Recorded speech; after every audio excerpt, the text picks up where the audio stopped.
During the 1960s, in protest to the Vietnam War, a lot of the signs read, quote, "Make love, not war," unquote.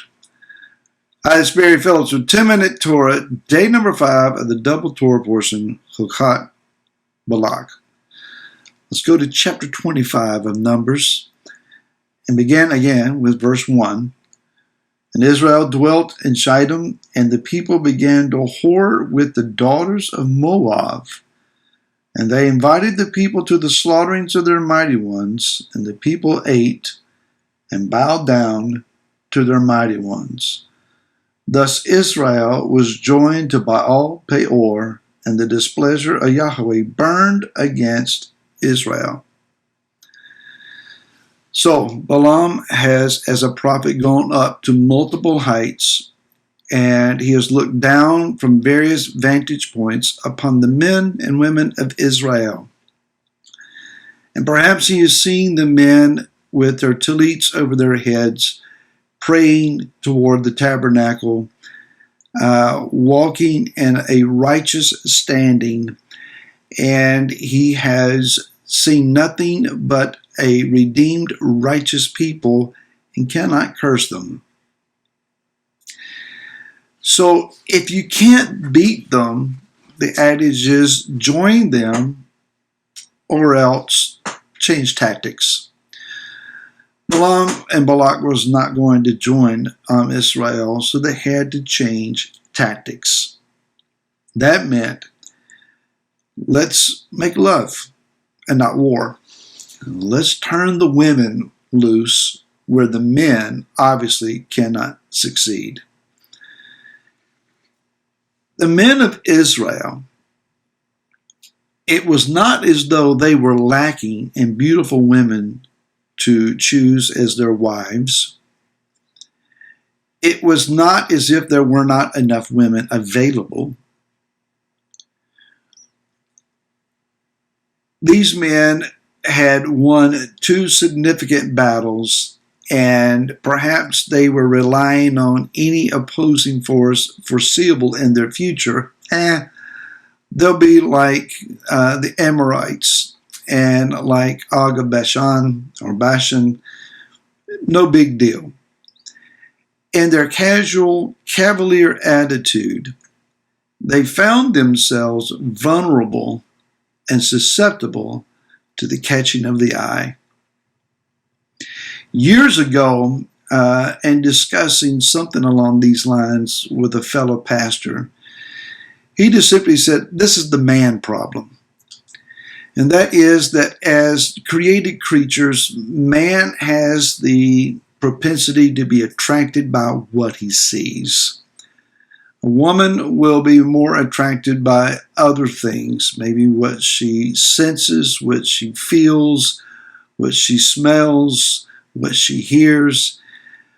But men are fairly simplistic creatures, and that is that the predominant sense, the sight, is what will captivate them.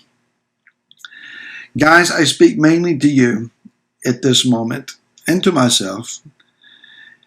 It's not hard to see that which will captivate and capture the eye in public. Women are everywhere, and that's obvious, and they dress for not just a first look, but a second, third, and then the long gaze. Knowingly, intentionally, or not, current styles, trends, trainings, culture, all of these things promote the idea of I want to be seen. I want to be acknowledged. I want someone to pay attention to me. Even if it's without words, without relationship, without anyone saying a thing, I just want people to look at me. That being said, you can't necessarily prevent seeing. You got to look where you're going. You got to pay attention to what's going on around you enough to engage with life. However, once you see, now it's your choice as to whether you give that second, third, or beyond look.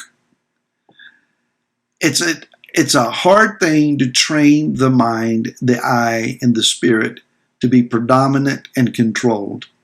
Culture has just taught us to do otherwise. But that, again, is our job, and that's our responsibility.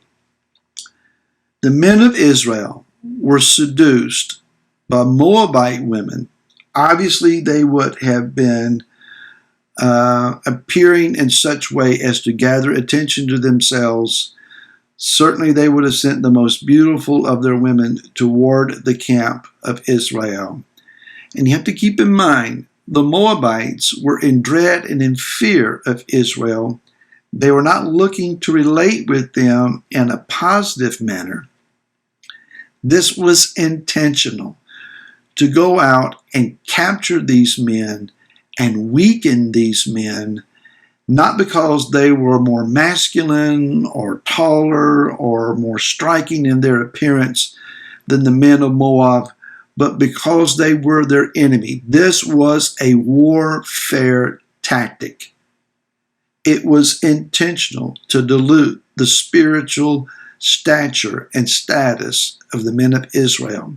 It was demonic at its core. To worship Baal Peor, according to some scholarly work that I read in the past, it was to invite those to the table and to gorge oneself over a period of time on food. When your body has been completely filled with food, at some point, food has to be eliminated. The act of worship, if you want to call it that, before this idol was then to rise, stand before the idol, reverse your position, and defecate in front of the idol. Sickening, repulsive, horrible. The adjectives of negative mind go on and on. It was unthinkable. But in order to have a party relationship with a beautiful woman and to eat food, this is not manna on the ground. This is meat. This is food that we haven't had for a while. This is a feast, and it's all that we want. And this beautiful woman is encouraging me and telling me how awesome I am and how much she wants to be with me. And the men of Israel fell for it. The same tactic, again, is used in our day, and it is demonic. From commercials on television, videos, YouTube, pictures on the internet, people in public, the variety and the opportunity is endless. But it's up to the men of Israel to guard their eyes, to guard their hearts, to guard their minds. Anything, any woman, guys, that would seek to flirt, to seduce, to allure, if she doesn't catch you, she's just going to go on down to the next one, to whoever is the next available target. If you have a wife, love your wife. Love her with all your heart. Find more and more ways to be in love with her and be attracted to her and yearn and desire her.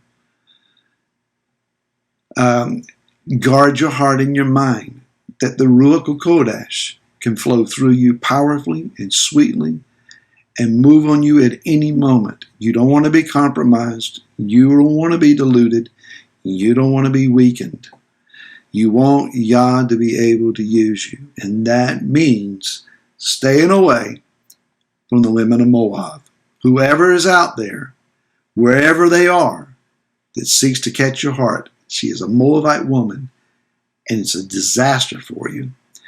Shabbat Shalom. May Yah guard you, keep you, meet with you, fill you, thrill you, grant to you a greater understanding of Himself and the power and the presence of His Spirit. And we'll see you again next week. Shabbat Shalom.